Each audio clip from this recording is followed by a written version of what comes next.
Hello, everyone. Thank you for joining us for an evening of romance authors with romance authors Ali Hazelwood, Nikki Payne, and Denise Williams. It's my pleasure to introduce tonight's guests. We have Ali Hazelwood, a #1 New York Times bestselling author of Love Theoretically and The Love Hypothesis, as well as a writer of peer-reviewed articles about brain science in which no one makes out and the ever after is not always happy. Originally from Italy, she lived in Germany and Japan before moving to the US to pursue a PhD in neuroscience. When Ali is not at work, she can be found running, eating cake pops, or watching sci-fi movies with her 3 feline overlords and her slightly less feline husband. Her latest is Bride, a paranormal romance published on February 6th. We also have Nikki Payne. By day, Nikki Payne is a curious tech anthropologist asking the right questions to deliver better digital services.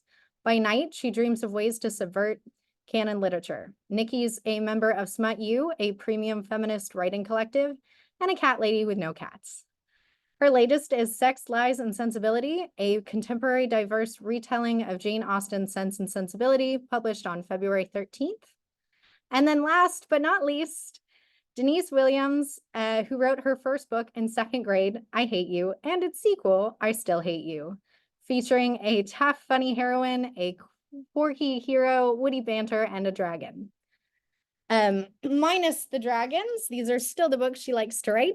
After penning those early works, she finished 2nd grade and eventually earned a PhD. Denise lives in Iowa and can usually be found reading, writing, or thinking about love stories.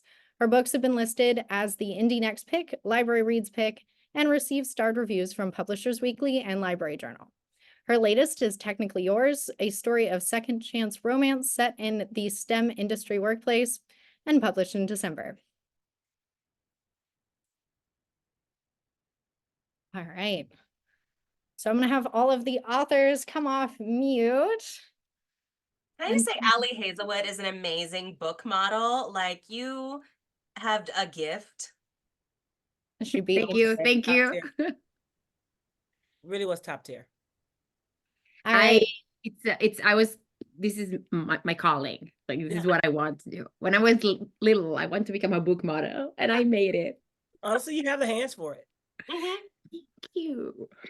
Nobody talks about that enough. It's true. It's true. It's a profession that is not valued as much as it should be. Because of patriarchy, which isn't the focus of our discussion, but Preach on it. Not Preach on tonight, yes. Well, it could be. It's up to you. Could you each tell us a little bit more about your work and yourself?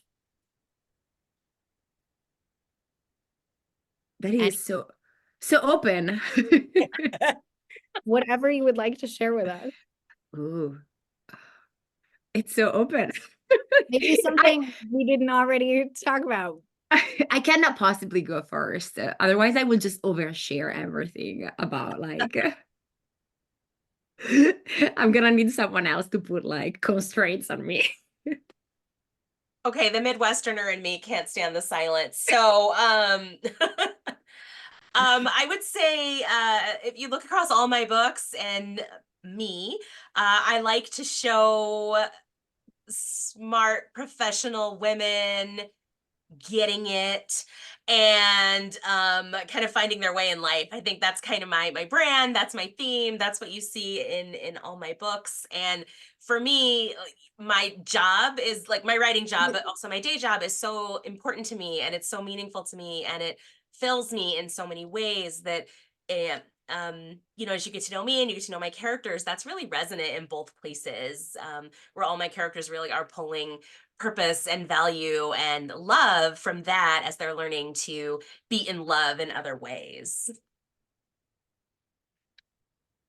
Something interesting about me is that when I was a child, I used to listen to hip hop songs and not just like really love the song, but also try to find what song was the base of that. So I'm listening to Biggie and I'm like, oh, and I'm trying to go find like Juicy to understand the genealogy of the song. And now so many people have even sampled Biggie that it kind of starts to kind of lose its like origin story. But all of that to say that for a long time, I have always been interested in not just the original thing, like a Jane Austen or classical literature, the foundation of something, but I've also found just great joy in how people can reimagine or retell the same story in a different way and create something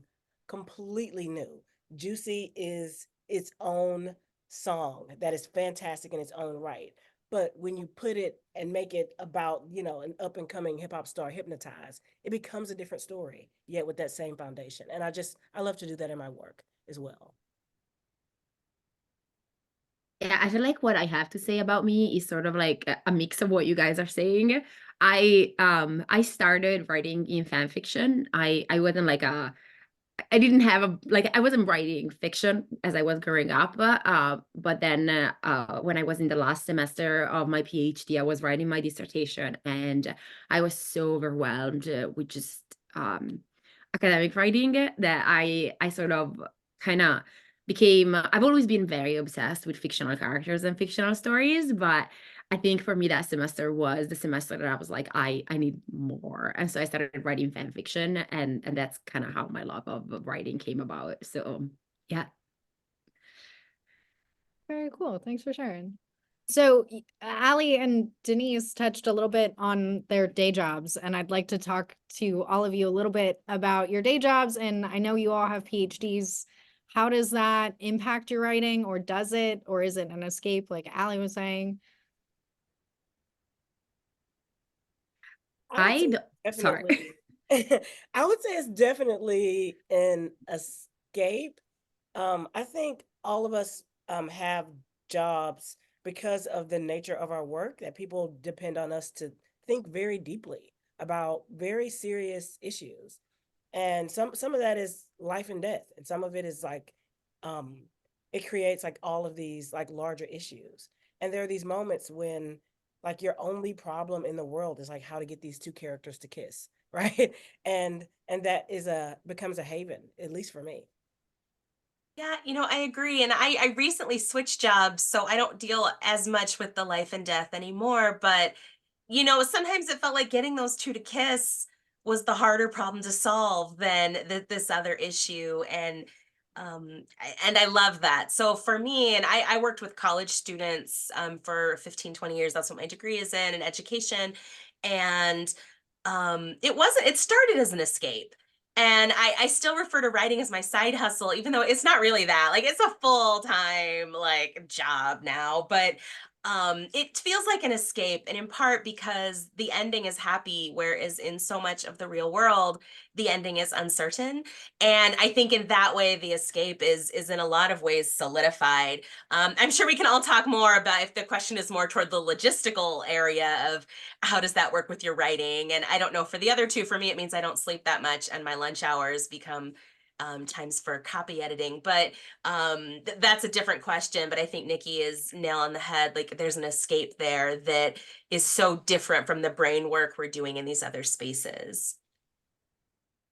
Yeah, I totally agree. It's I think for me, especially starting out, and not now this is my full-time job.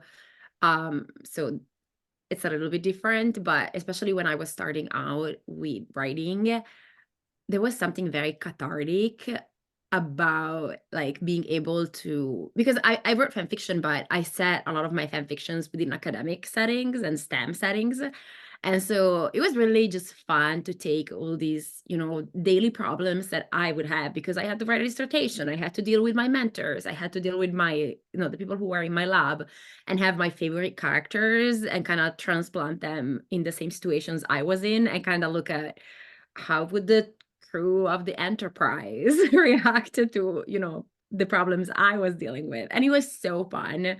So there was like such an element of escapism, especially at the beginning. And then, yes, it becomes like everything, it becomes hard when you start having to have, copy edits and, edits and more edits and then more edits. But, there's still that element of I get to lose myself in this world.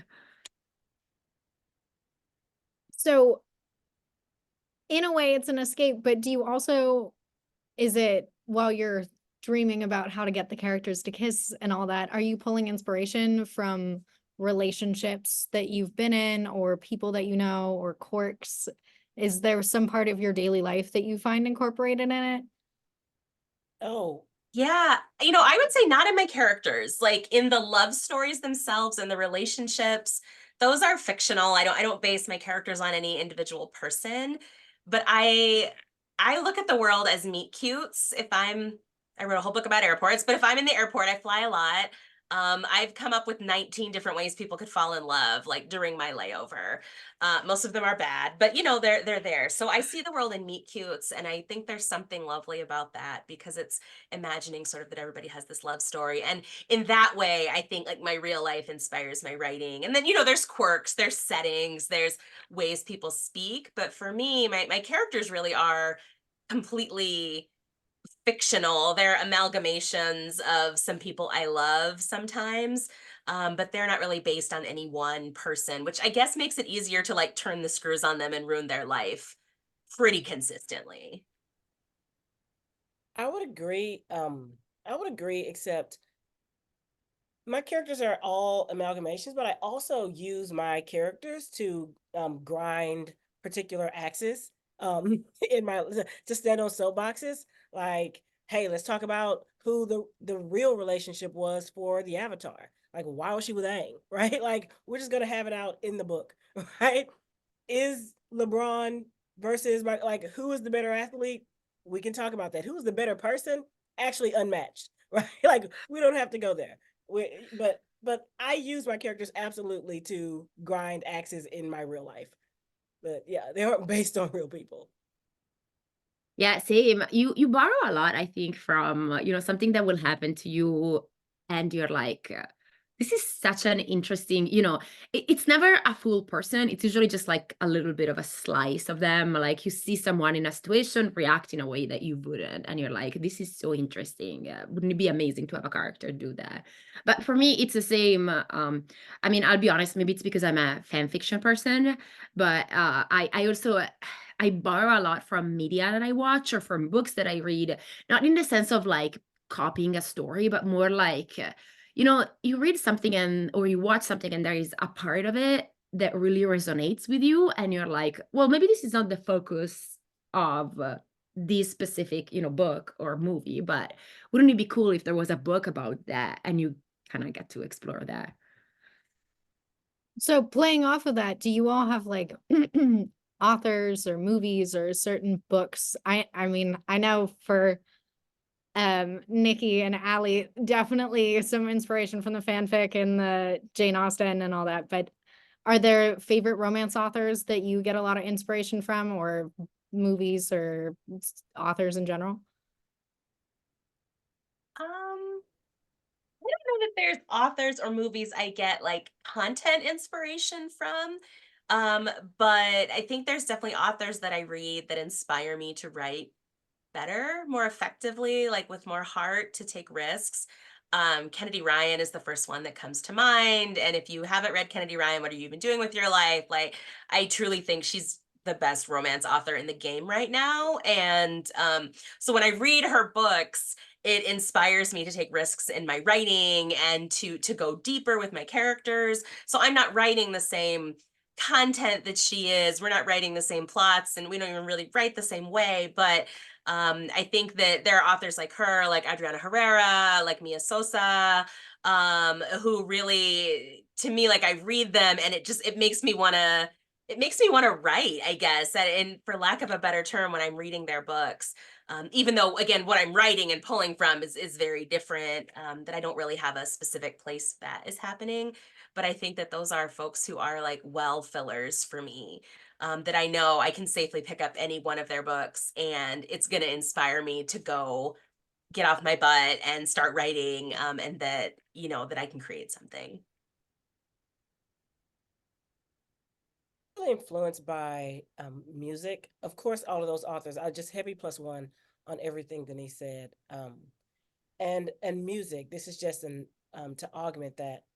Music. Sometimes I'm sitting there and listening to a song, and now you're in the head of a character, and how is this person feeling this way? So I'm just sitting there and I'm listening to like Beyonce's Lemonade album or something, and you're just like, how do we channel that rage into something else? Like, how do we build that arc into something else? Or you're listening to just like the most delicate song that is just full of heartbreak, and it can take you to some place where you weren't feeling just before, when you weren't listening to that song. So when we talk about how we use media, I absolutely read a ton of authors to get into that space too, but music in particular can just bring me into the head of someone else. I feel like it's such a bridge for empathy building. So absolutely music.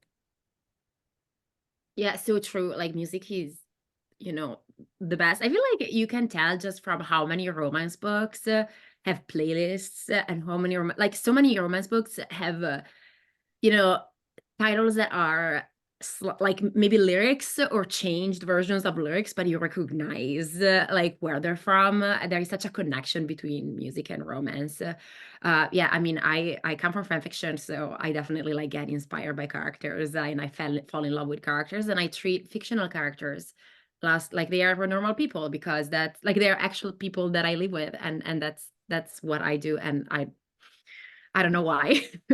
And then my favorite romance authors, like the ones that I think were most formative to me, were Nalini Singh and Sherry Thomas. I was just reading them so much at a point in my life when just reading was so important to me and so all-consuming. And Nalini Singh writes paranormals and contemporary.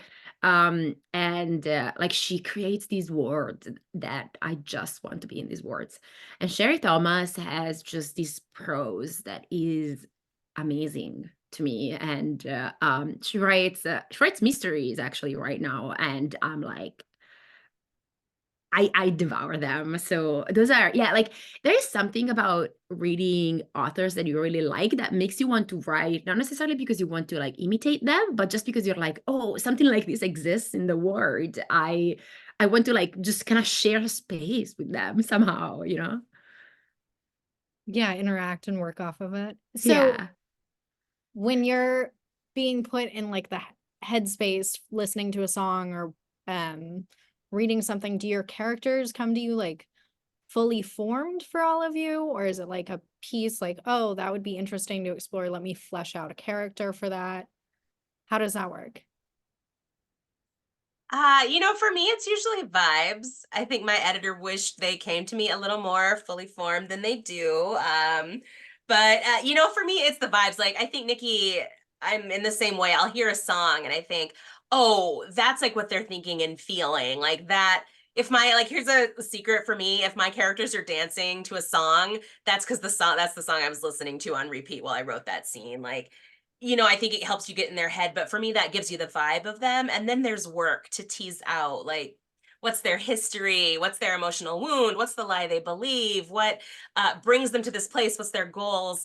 And I think other writers have that skill for those to kind of come to them fully formed. That's certainly not me. Like, there's a lot of trial and error, but the vibes are what kind of sparks the vibes, maybe the premise, or maybe their job, honestly. And then figuring out what that all means to them. I think characters come on you really slowly.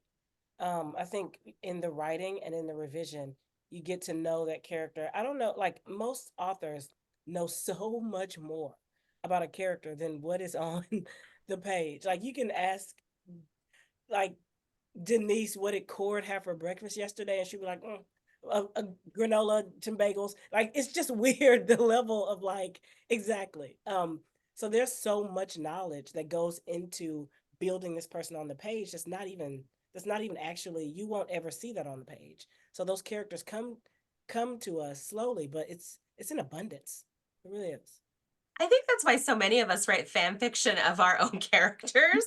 Or maybe that's just me. But I'm like, I need you to know that he had cinnamon raisin bagels for breakfast, and then something sexy happened, not involving the bagels, just they were in the periphery. And then but we fall in love with these fictional little strangers, these little weirdos that we created, and it's hard to just let that go, I think, because they become so real for us.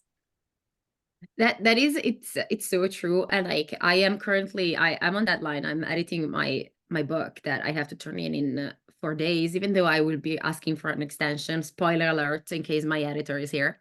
But I guess like my first draft of this book is 150,000 words, and that is not like a book that is gonna get published, because my editor is not gonna put 150,000 words like in print.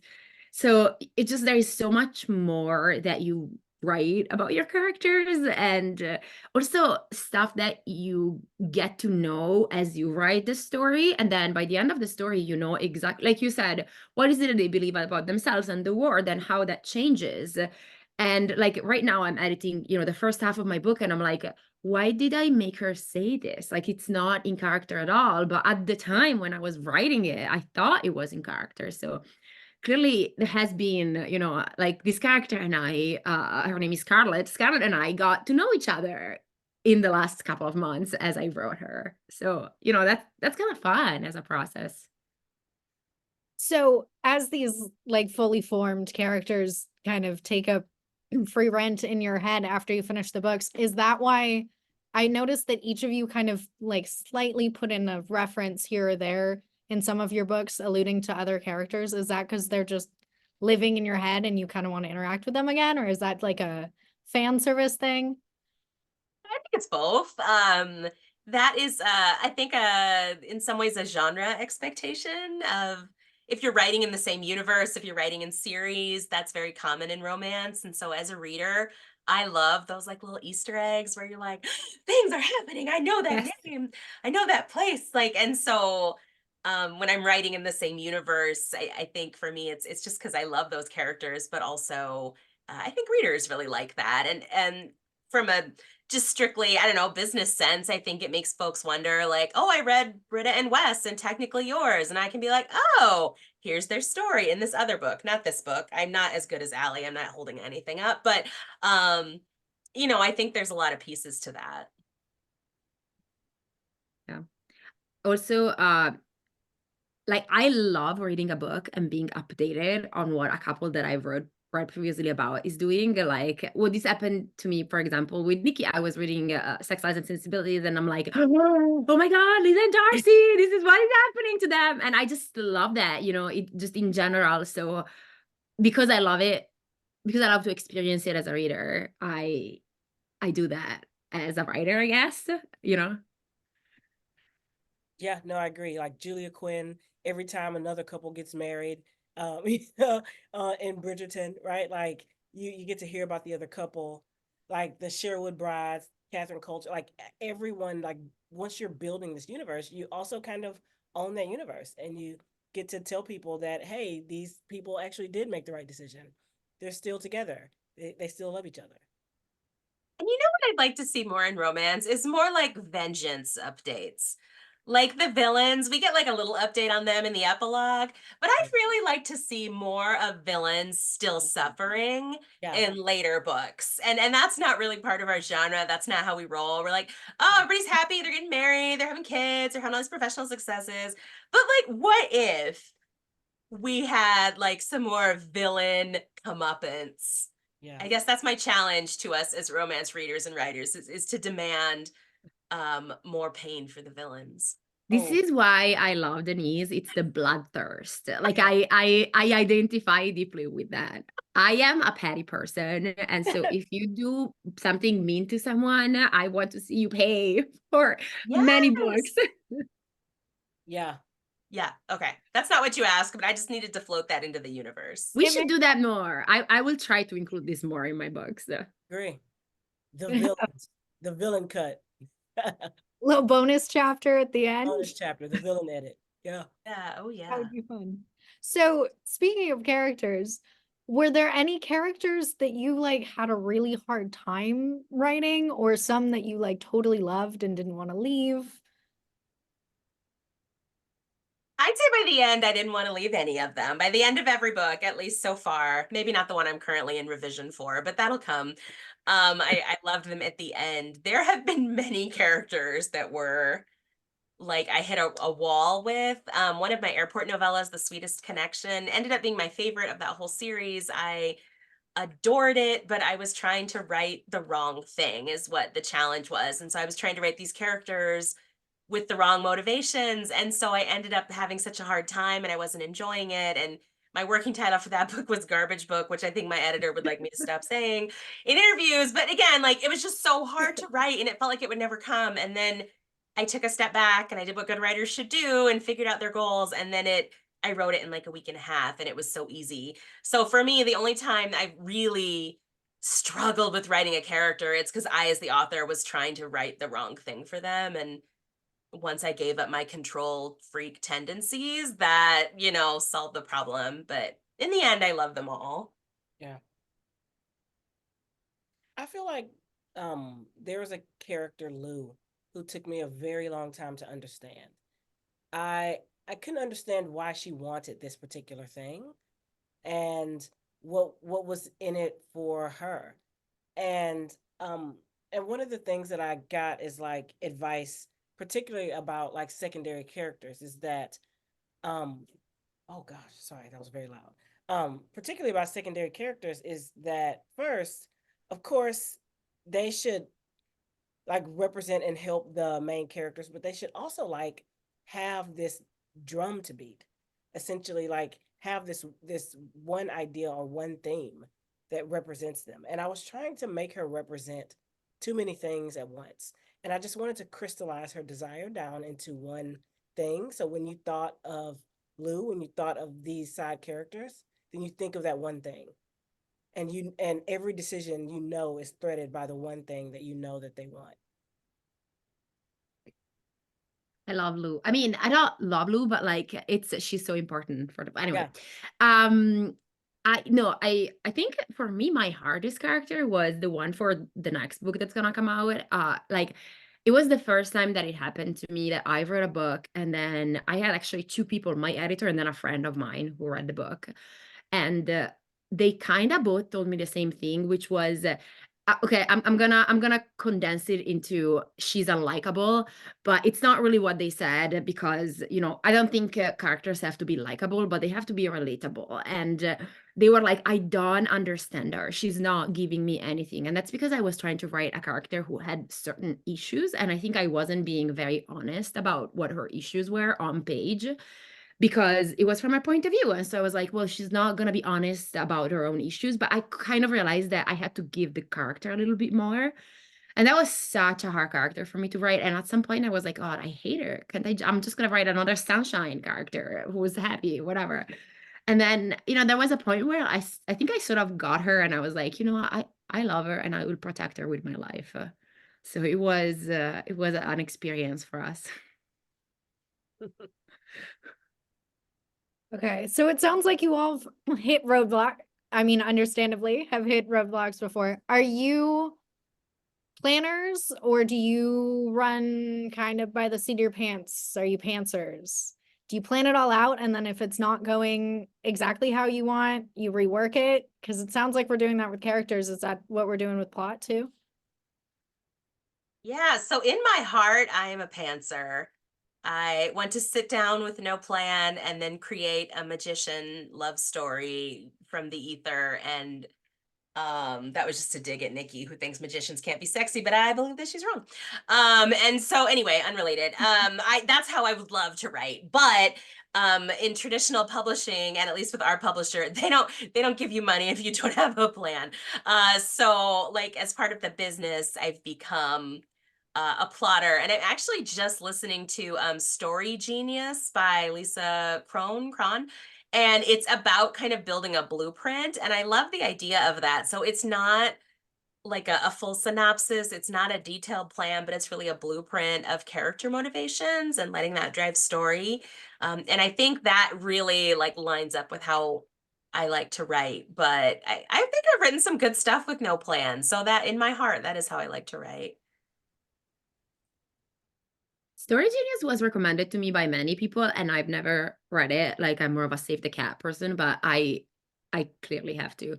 But yeah, I love that because we all share a publisher, and yes, they apparently want to know what you're gonna write before they allow you to write it. that Mm, is terrible of them. Like, how dare they, right? right. And okay, so this is not my joke. It's a joke by Sarah Simon, and I heard it from Adriana Herrera, so I have to give credit. But they said, like, the joke is, I'm not a pantser um nor a planner, I'm a panty liner, which I feel like it's so true for me, because I have to plan for, I have to plan for the publisher, but then in the end everything gets thrown out, and so that it's a mix of both.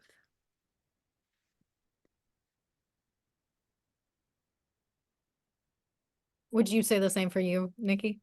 Oh, yeah. I do this thing where I just write a note about what has to happen in the scene, right? Tina's got to get to the grocery store, no matter what. And my entire like draft is a collection of those sentences. Tina has to get to the grocery store. Mike has to punch this person in the face. And those things have to happen. But I give myself within that framework of Tina has to get to the grocery store. She could fly, she could, take this, like, and whatever happens at the beginning, it has to be a complete surprise to the character by the end, right? To say, like, she just thinks she's going to the grocery store, obviously something else happens. And so those are the only rules I give myself. So I think it's a kind of a hybrid approach. You have a structure and you have to write within those boundaries, but I give myself a lot of freedom for how something takes place within the boundaries. What about the research that goes into your book? Is there like a lot of research up front, or is it as the story progresses, you start going down different rabbit holes? How does that work? There's a lot of research for me. I just personally love to do it. I think everyone has their own way to like go into that process, but um, as an anthropologist, I just like to talk to people and just like be in their space, just like see what's in their refrigerator and just be completely obnoxious. So for Sex, Lies, and Sensibility, like I traveled to Maine and spoke with community leaders, particularly in the Abenaki Confederacy, and spoke with artists and just regular citizens and chatted them up about the things that were like keeping them up at night, or what was fun and funny and interesting. How would they indicate that they were falling in love with someone? Just really small things that ended up becoming really important to building a character like Bear.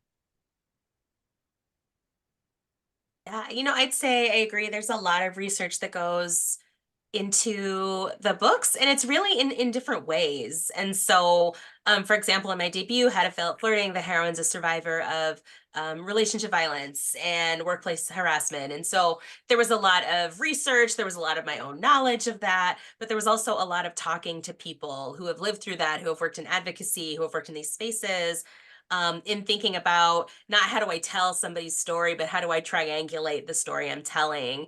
And that is a very kind of personal, let me learn about people type of research, versus in The Misconnection, when I wrote about two chemistry professors. I, as somebody who had a bachelor's degree in psychology, PhD in education, and failed freshman chemistry, had to write like PhD level chemists and give them a realistic research agenda, all for like 3 throwaway jokes. But that was a very different kind of research. That was learning and studying. And Margot, shout out to you, because you spent 2 hours on the phone with me explaining chemistry to me as well. But I think, what the book demands is what most of us are doing, in addition to, I think, what Nikki was saying, of getting to know people. Then there's just, oh, I decided to write an astrophysicist, I guess I need to learn about space or something. And so there's, we kind of do what we need to do to make sure that the book is realistic. And I always say, if somebody is reading that book and they see themselves on the page, I want them to see themselves in an honest and true way. And so if that means, again, cramming chemistry so I can make a bad joke about I was going to even retell the joke and I don't remember what the element's called, but that I think is part of making a book meaningful to someone. This is so true. Like, I think I blame Sherry Thomas for this, but she always writes these characters to fall in love over shared interests, and that is how I sort of became obsessed with the idea of people finding something in common. And that's not necessarily like the way people fall in love. My husband and I have very little shared interest, like professionally. I mean, there are things that we like to do together, but like he has never read a romance novel in his life. It's just not what he's into, and I will never read his academic books because I don't understand them. But like I love to write about that. And so usually if you want a shared interest for two people, you have to know a little bit about that.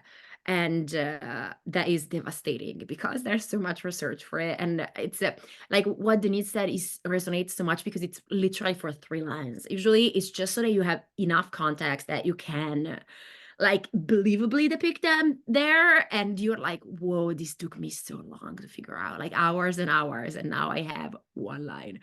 And the book that I'm writing right now, the one that I'm editing, it was the book, like it's set in a world that is not, I just had no, I thought it was cool, but I had no previous real knowledge of, and it was so much research. And now as I am editing, I'm like, why did I write 5 paragraphs about like everything that they have to, like no reader is gonna care about this, but at the time for me, it was how I was telling myself the story, you know?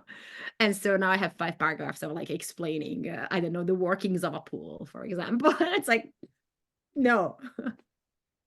So going off of that, I'm sure you all have like 1 or 2 weird stories of some weird corner of the internet you ended up on where you were like, what is this random thing that I now know off the top of my head? So in Technically Yours, the hero court is a cat dad, and he has a 15-year-old hairless cat named Peach.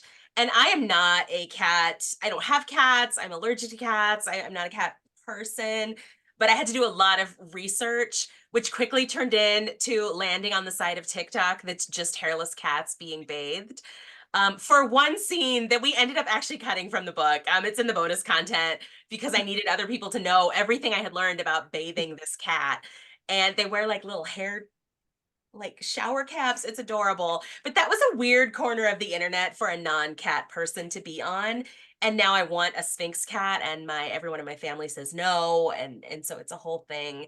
There are many other weird corners of the internet I have gone into for book research, but that now I have all this cat stuff around me, and that's a very new thing for me. Okay, but I think they are so cute in the They are. slightly ugly way, but like I love them, and I think you should get one. They're like little And chicken cutlets. exactly. They are so cute. Please, everyone around you is wrong. You need to get a hairless cat. Okay, thank you. Just They also saying. don't do well in Iowa because they get very cold, but But I'll in work on the it. house, it'll be perfect. Um, I feel like I don't even know. I mean, I remember once Googling like what kind of droppings guinea pigs would leave, and I was like, why? Like, how is this my life? But in a nice way. Like, I was happy about it. I was like, oh, this is my life, I guess. I went down a very weird rabbit hole looking for complex back of car positions. I wanted it to feel a particular scene in Pride and Protest to feel really real, but the people were big, you know, and I'm like, how is that? Like, I went to dealerships, you know, and I also just to this day, when I'm like just Google, if I put in car, um, Google will auto correct. It's just like you want to know about some car sex, we got it. And I'm like, no, please. I'm just looking for a Tesla. Like, Google please. knows everything. Google's all up in your secrets. Google auto corrects all of this, and I'm just like, that was a time in my life. Google, like, stop judging me about it. It's been years. Yeah, so definitely like car positions. I was Googling hard. Okay, so they know me. All I'm right. on a database. Yeah. I was just thinking about that. Like all the mystery writers probably end up on some Oh database, yeah, like best ways to kill someone. they are being like they are being watched. I'm sure. So on a more serious note, to completely pivot, is there something about romance that allows you to talk about more serious topics, you think? Is that something you were drawn to in the genre or something you've discovered while writing the genre? Oh, absolutely. I mean, I think romance is so big. Romance covers everything. I mean, if you want to read serious social commentary while people are hitting it, you can read that. And if you want to read a soft, cozy, closed door Amish story of people falling in love, you can read that too. What I love about romance is it's possible, and in my books, I do this a lot, to talk about social issues that are really meaningful to me, but more importantly, social issues that touch readers. And then I think what we get to do in the genre is something that's so powerful is we get to give those people a happily ever after. So the number of people, I couldn't have imagined this, the number of people I heard from who had lived through relationship violence or workplace sexual harassment or both, and what it meant to them to see themselves in a happy, fun love story with an honest voice of healing. And that's just one book. I think we all do that in our different books, but we get to show a happy ending. We get to show a resolution. But also, I could write all the essays I want on workplace harassment and violence in academia, and a lot more people are going to read it in a romance novel. And so as we think about the issues, again, they're important to us and that touch so many of us. Romance is a really powerful genre, and it always has been. I taught a whole class on this, so I will cut myself off, but we talked about that for a whole semester, the power of the genre and the reach of the genre to talk about all kinds of things, most importantly, love. Honestly, Denise said it. I mean, I don't think there's much more to add to that, but there's a real power in being able to speak speak truth to power structures and still give people a soft place to land. It's like that story of the court jester who could tell the king all the things that were wrong with the kingdom without getting his head chopped off. That you're in a particular position to speak the truth because it is clothed, quite literally in love. Yeah, it makes me think of, you were talking about Canon Ryan earlier, and like Canon Ryan, there are like she puts certain, really heavy themes in her books, but which are very, they're very hard when you're reading them, but by the end of the book, you have been like your heartache has been healed. And that is so important. Like it's I can't even imagine for people who, for example, have gone through a similar thing, how cathartic it must be to read about someone like them going through that. So I guess what I'm trying to say is for me, like reading romance novels for me is so meaningful, sometimes because of what the people go through in romance novels.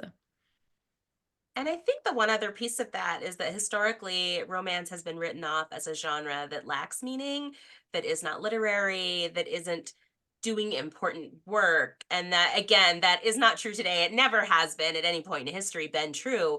But I also think that as folks like start to see some of the pieces and unpack it, I think it challenges um, that problematic view of the genre and of, again, stories about love. Yeah, I think that was really well put. It's very cool to see three very smart, intelligent, wonderful ladies who can incorporate all the fun in romance, but also the social commentary, and that the genre allows women and also men to do so. It's very cool. So we are going to transition from my questions to audience questions. So I've got a couple here. So the first one's for Ali. As a fellow scientist, I'm wondering how you fit both careers together, how you make time for writing, and how you queried and submitted your pieces while also being in the science world. How did academia react? And it sounds like you write full time now. Yeah, now I write full time. So basically, the bottom line is that I couldn't make them work together, but I also have very, very poor like time management skills. Like there are people who, are Denise, for example, like who have been able to do that much better. So it doesn't mean that you can't do both. Like, it doesn't mean that you can be an academic and be a writer. I'm just bad at it because I waste so much time doing things that I can't even tell you. I'm like, how is it already like 9 p.m.? What has happened? I was very lucky also for the querying part. I didn't query because I was writing fan fiction and sort of my agent approached me. I was so lucky. She's amazing. She's a nerd. She reads fan fiction and she liked mine. And so she was like, let's see if we can publish together. And then what was the third part of the question? Oh yeah, how academia reacted. I didn't tell people, or people found out actually, but not until I had quit my job. I was absolutely living a double life, and it was my Hannah Montana life. You know, I will say I was shocked how positively, I didn't really keep it a secret. But the number of people who on my college campus, like administrators, faculty, the president of the university, even like, who were so supportive and were like, oh, I'm reading romance too, or this is my first romance novel, or how do you write the love scenes? That was an awkward conversation with a superior, but you know, like I was sort of shocked how receptive and positive people in academia were. And if they weren't, I was like, well, my book came out with public Penguin Random House, so how you living? And you know, I think there's that, but it's definitely possible. It's true. Like, sorry, I just wanted to add, I didn't tell anyone, but then when they found out, like, no one came to me and was like, you brought shame upon our institution. Like, they were fine with it. Sorry, Nikki. No, that's true. I in the academy, a few folks knew that I was like kind of writing, but I was writing a lot of sci-fi back then, and they're just like, that's respectable. But currently now in the work that I do, just absolutely not so hard. Do you know what I mean? Just absolutely not so hard. Just definitely still in my Hannah Montana.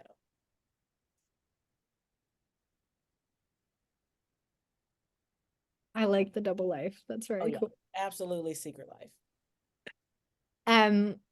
Nikki and Denise, because we already touched on this with Ali, as what is the importance of fanfic in your lives?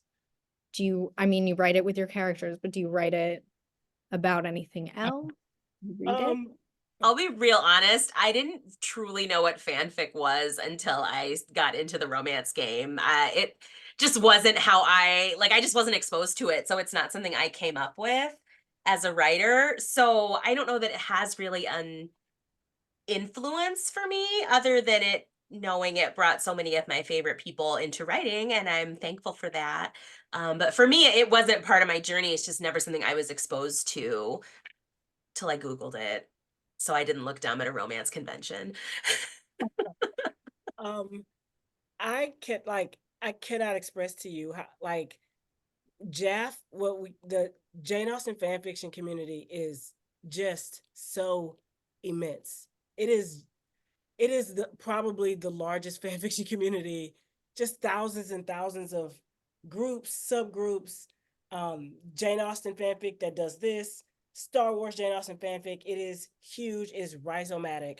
Fan fiction was the origin of my career and is honestly, I'm still writing fan fiction if you squint. You know what I mean? It's absolutely Jane Austen fan fiction is huge. It's its own universe. Bridget Jones is Jane Austen fan fiction. It just looks different, right? Because it's foundational. And people imagine that fan fiction, has to come from a certain type of media, but the Jane Austen universe is huge, and the fan fiction created from the Jane Austen universe. Clueless is Jane Austen fan fiction, right? I mean, it's huge. Well said. The next question's about dialogue. Do you hear the different voices in your head, or is it more seeing dialogue on a page? How does it come to you? It's vibey for me. It's very vibey. I hear it. I read my work out loud because I feel like I'm an audio processor, and so I will read it out loud to get a sense of how it's supposed to sound. And if it doesn't sound right when I am reading it aloud, I just take it out. It's just like a weird thing when you read it, you hear it differently than how you wrote it. And so yeah, I like to hear it. And then if it checks that vibe box when I hear it, then I keep it. I think, I kind of hear it in my head, but it's not like I hear specific voices. I haven't like fan cast it. It's more like Nikki was saying, the vibes. And I drive a lot. I commute 45 minutes each way to work every day. And so I do a lot of my kind of brainstorming and thinking through things in the car. And all the best lines for all my favorite heroes came to me in the shower. So I guess like the shower is my hero grand gesture zone. I don't know what to read into that, but I'd agree, like it is more vibes. I don't have to be writing it to hear it. Oftentimes I think of maybe my favorite narrator, and I can sort of hear them narrating it, and that's sort of how I can kind of hear some of that dialogue. Well, I like the shower truly is the best place. And I think it's because you cannot write it down immediately, you know? So your brain is like, huh, I'm gonna give you the breakthrough you've been waiting for when you cannot write it down. Yeah. So that is very annoying. But yeah, like for me, I think it's the same. I wouldn't say I hear voices. It's more about what it looks like on page. But sometimes I will think about, vibes. Yeah, vibes is the best answer. Vibes and showers. We're going with this. Okay. All right.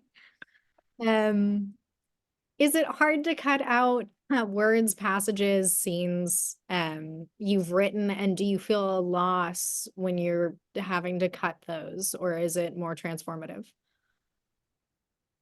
It's sad because it's a lot of work that you put into writing it. I think as I don't know about you guys, but now that I am like it's not my first book anymore, I am starting to get to a point where I won't try to polish my first draft so much, so it hurts less when I'm cutting stuff, because I'm always an overwriter who has to cut down. So yeah, it's not easy. It hurts, but I'm an achiever. Like if you've taken Gallup Strengths, that's my number one by far.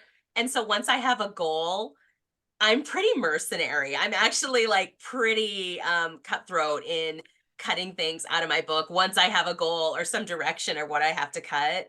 And I guess I just always sustain myself knowing that, much like the Cord bathing his cat scene, I'll put it in bonus content. I'll put it out there. But once I kind of have that goal in mind, that becomes so much easier, because I can then see like, here's how much better it's going to be when I make these cuts. And I cut a sex scene out of Technically Yours, like at the very end of editing. And I think my editor was shocked that I voluntarily did that. But again, I was like, it's to the better good of the book. And then I'm pretty cutthroat about my own work. Yeah, I slowly get, like, I start off like every morsel is important, and then like by the end, like by the time I'm editing, I'm like in the like F them kids, you know what I mean? Just like, you know what I mean? Exactly. I literally just get there. I start from this is my beautiful precious thing, and then I end and just like cut it. I hate them. Get it out. You know, I I don't always care anymore. in different places. So yeah, by the time I'm in like maybe second or third round of edits, I'm just like, you know, get it out of here. All right. I love it. Um, do you all have, if you had to pick a favorite character or favorite two characters that you've written? Bear. I just I he just chased me around the room. I literally love him so much, and it's problematic. I'm just I sometimes I'm writing a whole new character, and like Bear still just hangs out in the chaise lounge, and he just like takes up so much space. He really does. Nikki, leave Bear alone. He is where he needs to be, okay? Yes. This is a Bear Stan account. Leave Bear alone. Whew, Bear is my answer. I feel like that's not fair, Haley, and I'm gonna reject the question. But I'm working on my 11th book right now, and so I feel like I have different favorites for different vibes and different moods and different spaces. But probably my overall favorite hero is Wes from The Fastest Way to Fall, and he's so broken and a cinnamon roll, and just loves the heroine so much. And he's the first man point of view character that I wrote. So there's a special place in my heart for him. And then RJ Brooks, who is my heroine in Do You Take This Man, is probably my favorite heroine because she's a badass at the beginning. She's a badass at the end. She suffers no fools and people really love her or hate her. And there's just something so delightful for me. And I kind of see myself in that. And that's probably why I adore her so much. I loved her. Like, I truly loved her. For me, it's the two characters from my YA. I don't know, like, when you asked us earlier, do your characters come to you fully formed? I said no, but like those two did. Like, I don't know why. They were young, they were messy. I love them. Mallory and Nolan are just I love them so much. And yeah, I know they will be happy now, and that makes me happy. Every once in a while, I tell myself, at least Mallory and Nolan are happy. Hashtag Mallory for life. Absolutely. Yeah. I love it. What advice would you give to an aspiring writer? I just was at a panel the other day and they asked us this, so I have the answer at the ready. And it really is like just build a community. There are a lot of different ways to do that. There are online forums. You can go on Twitter. You can find queering communities. You can find drafting communities, but like really build community. It's the most important thing. These are the people who, when you really are like, you know what? I'm not gonna write this book. I don't think it's actually good. Are going to like slap you in the face and be like, no, you are gonna finish this book, and you need them. So that's my biggest advice. Heavy +1. Get a team, get a community. I totally echo that. The advice I've been giving recently on panels is something that I think actually, I wish I would have known this when I was writing my dissertation and in many other aspects of life, but that's that the only thing a first draft has to do is exist. And so like write the book, put the words on page, show them to other people, because your first draft, all it has to do is be there and you can fix it from there. But if it's not there, you can't do anything. So if you want to write the book, write the book. If you want to write the poem, write the poem. If you want to learn about chemistry, better you than me. But go do the thing and try it and then get better. All great advice. Okay, we'll close it up with anything you all can offer us sneak preview wise about your next work. I know you just released books, all of you, but I imagine there's something else in the works. So if you have an update, please share. Well, my next one won't be out for a little while. It won't be out till spring of 25, but it takes place in Iowa, which I'm super excited about because yes, there are Black people in Iowa, and it is sort of a fake dating with a lottery winner and a saving a donut shop and kind of two idiots who can't get out of their own way. And I'm editing it now, so I'm in that place where I hate everything about it, but I also love everything about it. So I'm very excited to bring you Love and Donuts. It's actually called Just Our Luck. So that'll be out spring 25. And then I don't know, I'm probably going to release some steamy bonus content that may or may not feature hairless cats along the way. I am writing a unhinged murder mystery where my detective has to be paired with a crime documentary junkie who thinks she knows the ways of the world, but spoiler alert, she does not. And it is pure comedy and it's very steamy, and they also solve the case. You didn't say who the detective is. The detective, if you all have read Pride and Protest, is Maurice Bennett. He grown. Maurice is grown. Okay. I found this out like 3 days ago, by the way, guys, and I've been thinking about nothing else because Maurice has my heart. Yeah.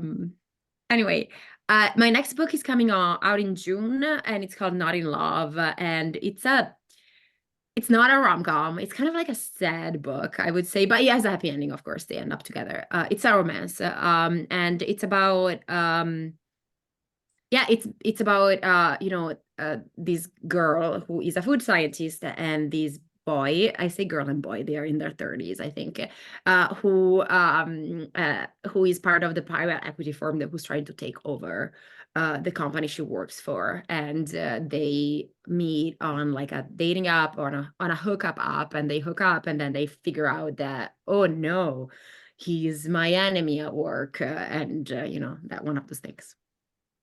Very cool. All right. Well, thank you, all three of you, for your time and all your very cool answers. It was so nice getting to know each of you and your writing processes a little bit more. We unfortunately have to close up the Zoom. So I'd like to thank all of the libraries that paired up with us for this presentation, but most importantly, obviously, Denise, Nikki, and Ali for joining us for this lovely, lovely evening. I had so much fun. I hope everyone else did too. Have a wonderful evening. Thank you so much for having us. Thank you. Thank you to everybody for being here, and always great to hang with Ali and Nikki. Always. Bye. Thank you.